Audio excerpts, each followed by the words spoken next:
do you admire most about Lamar when you watch him? Yeah, I think more than athletic ability and ability to throw is the way he competes. I mean, he's a guy that competes every single week. You can tell he cares. It's not always about talent. It's about can you go out there and compete every single week and find ways that whenever you don't have your best stuff, your team doesn't have your best stuff, you find ways to win football games that way. How much of a relationship, if you have any, with Patrick Mahomes, and just what do you see from him on the field that makes him unique, and what do you take away from his game? I don't have a relationship with him. I don't think I have a relationship with any quarterback in the league. I don't take anything from him. Anything from him. You know, I just play my game. But he's a great quarterback. I'm gonna say that he's a great quarterback. Love-hate continues with the quarterbacks. Very different answers, Jay. Very diplomatic from Lamar Jackson. Very locked in. Yeah. Just feels very locked in. I don't take anything from anyone. No, I don't have a relationship with anyone. Yeah. He's just lone wolf. Yep. No, I like it. I kind of liked it. Yeah, it actually helped. Don't know if there's a bit of a chip on his shoulder in the matchup with Mahomes, because Mahomes has certainly had the better of him over the journey. I mean, the thing is, and I think everyone remembers this, Lamar did not have a good AFC title game. He did not play well in that game against the Chiefs, so I'm sure he'll want to come out and show everyone that, you know, he was the MVP last year for a reason. Matthew, what did you think of those sandwiches? Very different. Very different. And I would just like to say that I have, a lot of respect for other podcast hosts. You know, I just kind of do my game, and, it's no relations. They're all great podcast hosts. I just want to focus on the relationship between me and my microphone. All right, let's jump into the quarterbacks here, starting with CJ Stroud. They're not all winners, on the kids. list. Yeah, they're not all winners. All right. Starting with CJ Stroud on the love list. Yes, Matthew. Some of them are for me. That one was for Leroy. C.J. Stroud is a winner, at least for this week as well. I know we made the preseason hate list, but that's for overall value. This week, I think he starts out strong. I'm as a top 5 quarterback as well. First off, Houston, top 5 implied team total. We expect a lot of points to be scored here. Both of his games against the Colts last year, he scored 20 or more fantasy points. He averaged 324 passing yards per game, and that was without Stephon Diggs, who joins the team this year, obviously. Colts allowed the 7th highest completion rate on deep passes last year. You already heard me talk up Mixon. I think they're going to be able to use play action very effectively in this game as well. So on the road, at the Colts, in the Dome, on the turf, give me C.J. Stroud as a top 5 play this week. Yeah. You know what happened last time we saw the Indianapolis Colts play an NFL game? They got completely eviscerated by C.J. Stroud, who did, from the first play of the game, that bomb to Nico Collins, he did whatever he wanted against the Colts. I don't understand how the Colts were just cool with going into the season with like Juju Brents as their number 1 boundary corner, but it seems like that's the life they want to live, and I don't think they're going to have any answers for Stroud, just like they didn't have any answers for him in Week 18 last year. Yeah, the Colts hoping they could lean on their pass rush, but that Texans offensive line, when it's healthy, they can pass protect for days. How about Jordan Love against the Eagles, Jay? The Eagles allowed the 2nd most fantasy points to quarterbacks in 2023, and something we talk about on this show constantly is the second half of Jordan Love was a totally different player. Yeah, he was. He seemed to figure it out in the second half of the season and did it against some good defenses as well. It wasn't just flat track bullying it. And the Eagles, been a lot of buzz about their defense with Vic Fangio coming in, drafting guys like Quinyon Mitchell and Cooper DeJean, maybe a little bit more health on defense with their older corners, although Bradbury's already down. Not sure how much role he's going to play this year. Slay, hopefully healthier. But, let's just see it. Let's see the defense be improved first, because, it was about the worst defense in the league in the back half of last year. Yeah, Matthew, a lot of questions still about the Eagles secondary, as you pointed out earlier. We'll see if Jordan Love can take advantage of that with the Brazil game.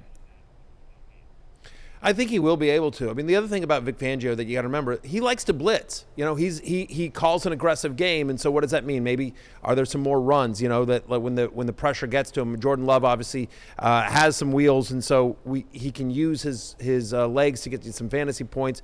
There's also going to be some when you blitz and you take chances, sometimes you got guys in single coverage. Remember, the Eagles last year, top 5 in terms of most receptions allowed on deep passes. So they're going to take some deep shots here. Jordan Love, by the way, and the Packers, 2nd most deep attempts last year. They're going to take some deep shots, I think, and I think they're going to connect on a couple of those. So given the inexperience of some of the secondary, given his legs, given the, honestly, Jordan Love's talent and his propensity to throw deep, I think he has a big game here. I'm as a top 10 play this week. He's actually my QB7 in week 1. Mike Evans on the love list side of things for the Bucs. Jaden Daniels on the love list side of things for the Commanders in a game, Matthew, that you said, hey, there could be some breakdowns, there could be some scoring. We get to see the Jaden Daniels era begin. Well, exactly. I mean he's all that they've got. They're going to have to push the ball because I don't think they're going to be able to stop the Buccaneers. So they're going to have to just unleash Jaden Daniels. It's worth noting that only one team in the NFL led more rushing touchdowns to quarterbacks last year than the Tampa Bay Buccaneers. They were also bottom 5 in terms of receptions and yards allowed on deep passes last year. We know Jaden Daniels likes to chuck it deep.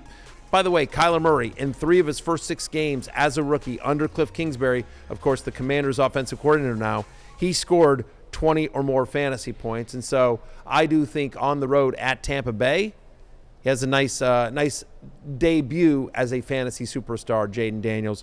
Give me a top 10 finish this week for Jaden Daniels. Yeah, I think there's the idea that the Bucs have a good defense because of how good they looked against the Eagles in the playoff game, and Todd Bowles is a defensive coach. Like, there are elements of the defense that are really good. Like, the run defense has been consistently excellent. Antoine Winfield is awesome in the back end. But to Matthew's point, like, this team gave up a ton of explosive plays last year. They don't really have a pass rush. Their number one edge rusher is going to be like Yaya Diaby. Yep. So think about how, like, CJ Stroud completely lit this team up last year. Derek Carr lit this team up in week 17 last year. So I think that if he's on, like, there is a lot of upside here for explosive plays. I think so too. You brought up the pass rush, Jay. You're absolutely right. That's the question with the Bucs. And as much as we talk about, hey, there's some questions on the Commanders' offensive line, this is a game where they can protect Jaden Daniels because of the lack of pass rush from the Bucs. So it could be a huge day for him, and that's why he's on the love list for Matthew here. Some others receiving votes: Baker Mayfield, who will relentlessly look wherever Emmanuel Forbes is on the field, Matthew, and then Matthew Stafford against the Lions. We know that game will mean a little more, as it always will. No team allowed more fantasy points or more passing touchdowns last year than the Washington Commanders. Baker should have a really nice day. He's my top 12. He's my QB 12 for the week.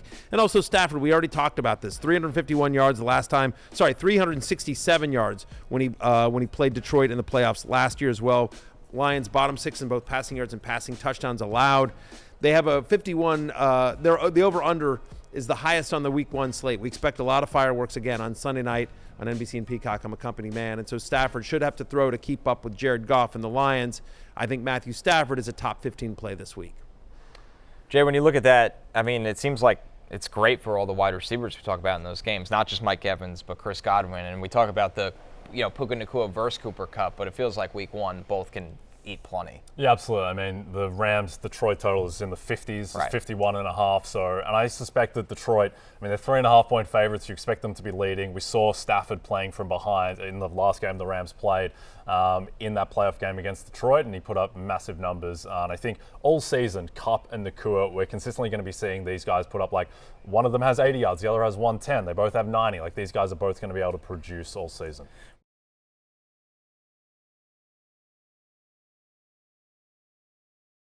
Hey, it's Matthew Berry from NBCSports.com and RotorWorld.com, and I want to thank you so much for watching whatever it is you just watched, or if nothing else, being too lazy to click out of the autoplay after this video started, after whatever it is you actually wanted to watch finished. But now that you're here, I'd like to take a moment here to ask you respectfully now, okay? I'm asking you respectfully to subscribe to the NFL on NBC YouTube channel. You'll get the latest Roto-World fantasy news headlines, all sorts of great shows, including my own Fantasy Football Happy Hour. So go subscribe now. Again, I'm asking respectfully.